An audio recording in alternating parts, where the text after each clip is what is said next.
ಮುಂಬರುವ ಲೋಕಸಭಾ ಚುನಾವಣೆಯಲ್ಲಿ ಮೈಸೂರಿನ ಸಂಸದ ಪ್ರತಾಪ್ ಸಿಂಹಗೆ ಈ ಬಾರಿ ಟಿಕೆಟ್ ಮಿಸ್ ಆಗುತ್ತಾ? ಮೈಸೂರು ಸಂಸದ ಪ್ರತಾಪ್ ಸಿಂಹಗೆ ಟಿಕೆಟ್ ಸಿಗೋದು ಡೌಟ್ ಅಂತ ಹೇಳ್ತಾ ಇವೆ ಮೂಲಗಳು.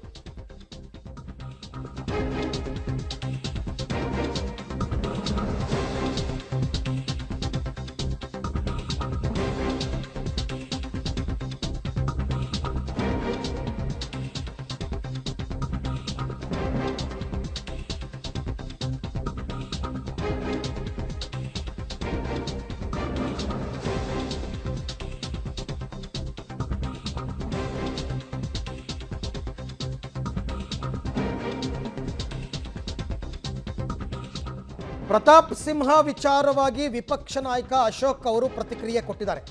ಮೈಸೂರು ಸಂಸದರ ಪರ್ಫಾರ್ಮೆನ್ಸ್ ಅನ್ನ ಹೈಕಮಾಂಡ್ ಪರಿಶೀಲಿಸ್ತಾ ಇದ್ದಾರೆ. ಎಲ್ಲ ಸಂಸದರ ವಿಚಾರದಲ್ಲೂ ಇದನ್ನೇ ಹೇಳೋದು, ಅವರ ಪರ್ಫಾರ್ಮೆನ್ಸ್ ಹೇಗಿದೆ ನೋಡ್ತೀವಿ ಅಂತಂದ್ಬಿಟ್ಟು. ಸೊ ಇವ್ರ ವಿಚಾರದಲ್ಲೂ ಪರ್ಫಾರ್ಮೆನ್ಸ್ ಅನ್ನ ನೋಡ್ತಾ ಇದ್ದಾರೆ.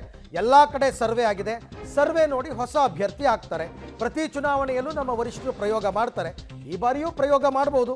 ಅಂತಿಮವಾಗಿ CEC ಸಭೆಯಲ್ಲಿ ತೀರ್ಮಾನ ಆಗುತ್ತೆ ಅಂತ ವಿಪಕ್ಷ ನಾಯಕ ಅಶೋಕ್ ಅವರು ಆಡಿರ್ತಕ್ಕಂಥ ಮಾತು ಯಾರೂ ಕೂಡ ಅಲ್ಲಗಳಿತಾ ಇಲ್ಲ. ಇಲ್ಲ ಪ್ರತಾಪ್ ಸಿಂಹಗೆ ಟಿಕೆಟ್ ಅಂತ ಯಾರೂ ಹೇಳ್ತಾ ಇಲ್ಲ, ಅಥವಾ ಅವ್ರಿಗೆ ಟಿಕೆಟ್ ಇಲ್ಲ ಅಂತಲೂ ಹೇಳ್ತಾ ಇಲ್ಲ. ಅಡ್ಡಗೋಡೆ ಮೇಲೆ ದೀಪ ಇಟ್ಟಂಗೆ ಮಾತನಾಡ್ತಾ ಇದ್ದಾರೆ. ಯಾಕೆಂದರೆ ಅಧಿಕೃತವಾಗಿ ಇನ್ನೂ ಕೂಡ ಪಟ್ಟಿ ಬಿಡುಗಡೆ ಆಗಿಲ್ಲ. ನಾಯಕರು ಈಗಾಗಲೇ ಸರ್ವೆ ಮಾಡಿಸಿದ್ದಾರೆ. 28 ಕ್ಷೇತ್ರದ ಸರ್ವೆ ಆಗಿದೆ. ಆ ಸರ್ವೆಯಲ್ಲಿ ಯಾರ್ಯಾರು ಒಳ್ಳೆ ಪರ್ಫಾರ್ಮೆನ್ಸ್ ಮಾಡಿದ್ದಾರೆ MPಗಳು, ಅದೆಲ್ಲ ಗಮನದಲ್ಲಿ ಇಟ್ಕೊಂಡು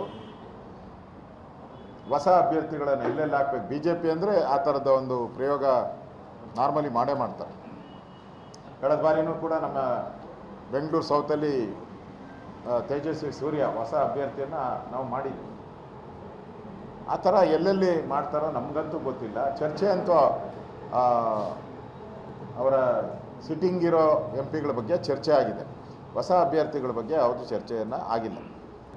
ನಮ್ಮ ಕೇಂದ್ರದ ನಾಯಕರು ಈಗಾಗಲೇ ಸರ್ವೆ ಮಾಡಿಸಿದ್ದಾರೆ. 28 ಕ್ಷೇತ್ರದ ಸರ್ವೆ ಆಗಿದೆ. ಆ ಸರ್ವೆಯಲ್ಲಿ ಯಾರ್ಯಾರು ಒಳ್ಳೆ ಪರ್ಫಾರ್ಮೆನ್ಸ್ ಮಾಡಿದ್ದಾರೆ MPಗಳು, ಅದೆಲ್ಲ ಗಮನದಲ್ಲಿ ಇಟ್ಕೊಂಡು ಹೊಸ ಅಭ್ಯರ್ಥಿಗಳನ್ನು ಎಲ್ಲೆಲ್ಲಿ ಹಾಕ್ಬೇಕು. BJP ಅಂದರೆ ಆ ಥರದ ಒಂದು ಪ್ರಯೋಗ ನಾರ್ಮಲಿ ಮಾಡೇ ಮಾಡ್ತಾರೆ. ಕಳೆದ ಬಾರಿನೂ ಕೂಡ ನಮ್ಮ ಬೆಂಗಳೂರು ಸೌತಲ್ಲಿ ತೇಜಸ್ವಿ ಸೂರ್ಯ ಹೊಸ ಅಭ್ಯರ್ಥಿಯನ್ನು ನಾವು ಮಾಡಿದ್ವಿ. ಆ ಥರ ಎಲ್ಲೆಲ್ಲಿ ಮಾಡ್ತಾರೋ ನಮಗಂತೂ ಗೊತ್ತಿಲ್ಲ. ಚರ್ಚೆ ಅಂತೂ ಅವರ ಸಿಟ್ಟಿಂಗ್ ಇರೋ MPಗಳ ಬಗ್ಗೆ ಚರ್ಚೆ ಆಗಿದೆ. ಹೊಸ ಅಭ್ಯರ್ಥಿಗಳ ಬಗ್ಗೆ ಯಾವುದು ಚರ್ಚೆಯನ್ನು ಆಗಿಲ್ಲ. ನಮ್ಮ ಕೇಂದ್ರದ ನಾಯಕರು ಈಗಾಗಲೇ ಸರ್ವೆ ಮಾಡಿಸಿದ್ದಾರೆ.